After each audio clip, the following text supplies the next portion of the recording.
Mesopotamia की mythology की तरह उसकी हिस्ट्री भी बहुत इंटरेस्टिंग है, जिसमें वैसे तो बहुत से किंग्स हुए, पर आज हम जिस बेबीलोनियन किंग को डिस्कस करने वाले हैं उसने न्यू बेबीलोनियन पीरियड के दौरान बेबीलोन को न सिर्फ रिस्टोर किया बल्कि उसे ग्लोरी तक पहुंचा दिया, जिसका नाम है Nebuchadnezzar the greatest king of Babylon. आज की वीडियो में हम इसी ग्रेट किंग और इसकी अचीवमेंट्स को डिटेल्स में डिस्कस करने वाले हैं। तो चलिए बिना कोई देर किए लेट्स गेट स्टार्टेड।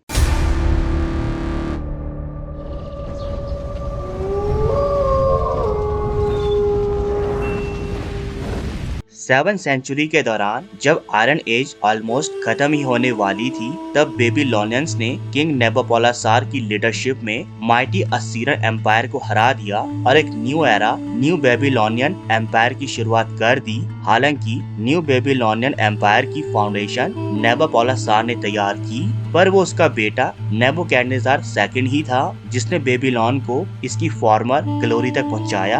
हाम्मुराबी के शासन के बाद हजारों सालों में ये पहली बार हुआ कि बेबीलोन इतना पावरफुल बन गया कि वो मेसोपोटामिया को डोमिनेट करने लगा, और ये सब हुआ नेबुकैडनेज़ार सेकंड के रूल में। नेबुकैडनेज़ार सेकंड किंग नेबुकोडनेस्सर का एल्डेस्ट सन था, जिसका जन्म 642 बीसी में हुआ।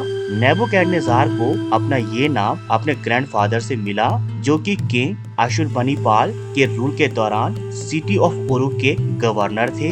जितना ग्रेट ये किंग था उतना ही ग्रेट था उसका ये नाम, जो कि ट्रेडिशनल अक्काडियन नेम नाबू-कुटुरी-उशुर से लिया गया था, जिसका मीनिंग था ओ नाबू प्रोटेक्ट माय फर्स्ट बॉर्न सन, यानी ओ नाबू मेरे फर्स्ट बॉर्न सन को प्रोटेक्ट कीजिए। नाबू गॉड को मेसोपोटामियन कल्चर में बहुत रिस्पेक्टफुली देखा जाता था, क्योंकि वो न सिर्फ the most powerful god of the Babylonian pantheon Marduk का बेटा था, बल्कि Mesopotamian patron god of scripts, literacy और विजडम भी था, जिसे फर्स्ट मिलेनियम बीसी के दौरान ग्रेट प्रोमिनेंस हासिल हुई। बेबीलोन का क्राउन प्रिंस बनने के बाद नेबुकैडनेज़ार ने भी अपने फादर की एक्टिविटीज में पार्ट लेना स्टार्ट कर दिया, जिसमें पहला स्टेप था 609 बीसी में सिटी ऑफ हरान को जीतना, जहां उसका सामना हुआ the final Assyrian ruler Ashurbanipal II से।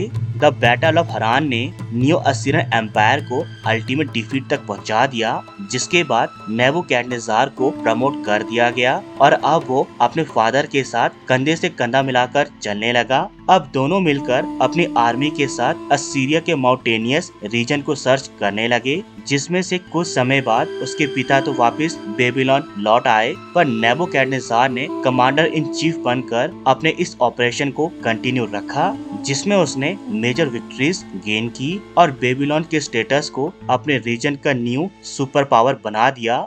न्यू असीरियन एम्पायर के फॉल को देखते हुए नेचो द सेकेंड द इजिप्शियन फेरो ने द सिटी ऑफ कारचेमिश को बेस बनाकर अपनी आर्मी के साथ नेबुकैडनेज़ार के खिलाफ आवाज उठाने की हिम्मत की, पर 605 बीसी की बैटल ऑफ कारचेमिश के दौरान इस इजिप्शियन फेरो को नेबुकैडनेज़ार से टेरिबल डिफीट का सामना करना पड़ा। नेबुकैडनेज़ार की इजिप्शियंस के ऊपर इस ग्रेट विक्ट्री की गूंज पूरी हिस्ट्री में सुनाई दी, जिसका रिकॉर्ड बुक ऑफ जरमाया और हिब्रू बाइबल में भी मिलता है। पर जब जुलाई 605 बीसी में किंग नेबुकोडनेस्सर की डेथ हुई, तो वो अपने फादर के थ्रोन को अपने यंगर ब्रदर नाबू-शुम-लिशर के घिनौने हाथों से बचाने के लिए बेबीलोन वापस चला गया। इस इंसिडेंट के बाद डॉक्यूमेंट्स में नाबू-शुम-लिशर का कहीं जिक्र नहीं मिला, जिससे हिस्टोरियंस ने ये रिजल्ट निकाल लिया कि शायद उसने अपने ब्रदर के अगेंस्ट कोई अनसक्सेसफुल रिवॉल्ट किया होगा, जिसमें उसकी डेथ हो गई होगी।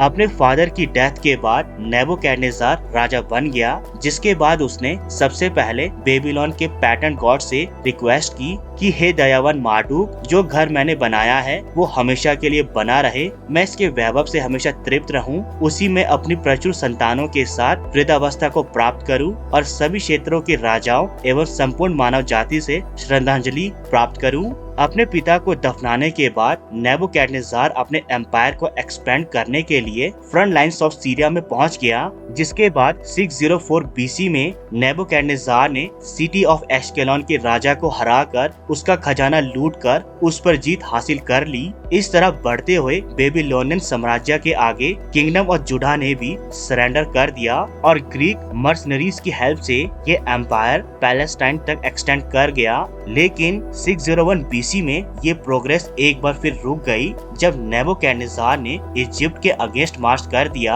हालांकि नेबुकैडनेज़ार पहले ही इजिप्शियंस को बैटल ऑफ कारचैमिश में हरा चुका था, पर उसका इस बार का इन्वेजन अटेम्प्ट कम्प्लीटली फेलियर साबित हुआ। दोनों को इस इन्वेजन के दौरान भारी नुकसान हुआ। साथ ही बेबीलोनियंस ने भी अपना कॉन्फिडेंस खो दिया। अब वेजल स्टेट्स भी बेबीलोन की पावर पर शक करने लगे और उन्होंने पावरफुल एम्पायर को पेपर टाइगर का नाम दे दिया।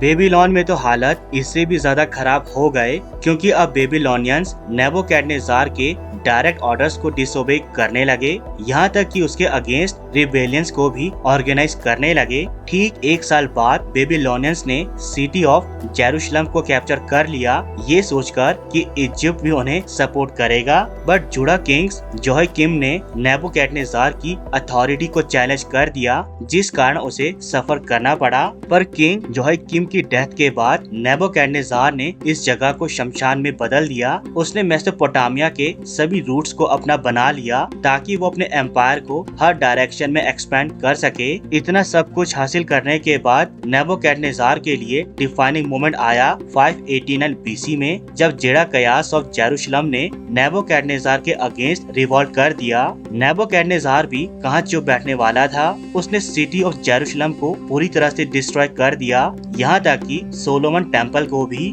जिससे डिस्ट्रक्शन ऑफ सोलोमन टेम्पल और बेबीलोनियन एक्साइल दोनों ही बिब्लिकल प्रोफेसीज फुलफिल हो गई। नेबुकैडनेज़ार के इन्हीं कदमों के कारण हिब्रू बाइबल में उसे डिस्ट्रॉयर ऑफ नेशंस का टाइटल दिया गया, जिसके मुताबिक वो एक क्रूर और मैड रूलर था जिसे गॉड ने इजराइलाइट्स को उनके बहुत से सिंस के लिए पनिश करने के लिए लाया था। नेबुकैडनेज़ार के इस रूप को 18th सेंचुरी के इंग्लिश पेंटर विलियम ब्लेक की इस फेमस डिपिक्शन में देखा जा सकता है, जहाँ उसे भूखा प्यासा अंधेरी की गहराइयों में डूबा हुआ दिखाया गया है। पर बेबीलोनियन सोर्सेज नेबुकैडनेज़ार के रूल को गोल्डन एज मानते थे, जिसने बेबीलोन को अपने टाइम का ग्रेटेस्ट एम्पायर बनाया, क्योंकि अपने एम्पायर को स्ट्रॉन्ग बनाने के लिए उसने ग्रेट मॉट को बनाया, डिफेंस वॉल बनाई, कैनाल्स बनाई, सिटी टेम्पल को रिनोवेट किया और भी बहुत कुछ। पर उसकी फेवरेट अकॉम्प्लिशमेंट थी द ब्यूटीफुल ईस्टर गेट, जिसे गॉड्स को रिप्रेजेंट करने वाले इमेजेस और ब्लू टाइल से बनाया गया था। उसे इस गेट पर बहुत नाज था, इसलिए उसने एक मैसेज भी इस पर इंस्क्राइब करवाया, जिस पर लिखा था कि उसने ये गेट ग्रेट पैटर्न गॉड मार्डू की ब्लेसिंग से बनवाया है, ताकि उसके पैटर्न गॉड्स, किंग्स और मैनकाइंड की ब्लेसिंग उस पर बनी रहे। ब्लू टाइल्स पर बने गॉड अलग अलग डेटी को रिप्रेजेंट करते थे, जैसे कि lions goddess of love and fertility Ishtar को, bulls god of storms Adad को और dragons central Babylonian deity Marduk को। इस एनॉर्मस ब्रोंज गेट के पीछे सॉलिड गोल्ड स्टैचूज और अपोलेंट ग्रैंड टेम्पल प्रेजेंट था, जहाँ बेबीलोनियंस वर्शिप करने जाया करते थे।